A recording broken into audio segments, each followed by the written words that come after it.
The Honest Woodcutter.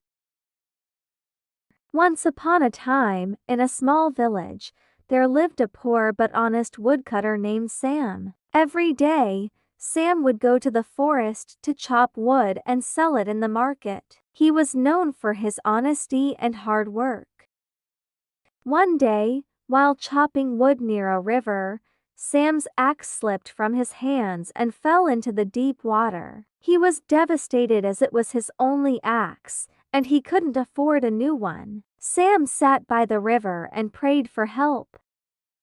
Suddenly, a fairy appeared above the water. She held a shiny, golden axe in her hands. "Is this your axe?" she asked. Sam shook his head. "No, that's not mine. My axe was old and made of iron."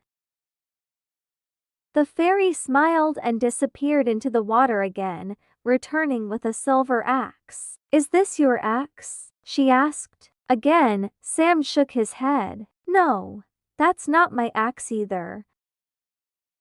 The fairy disappeared once more and came back with Sam's old iron axe. "Is this your axe?" she asked. Sam's face lit up with joy. "Yes, that's my axe." The fairy was impressed by Sam's honesty. "Because you were honest, I will give you the golden and silver axes as well," she said.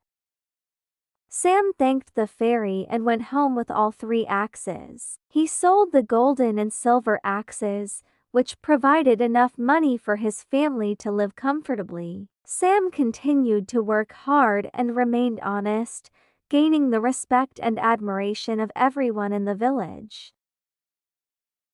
Life lesson: honesty is the best policy. Being truthful and honest will always bring good things in the end. English lesson: vocabulary: honest, devastated, fairy, axe, respect.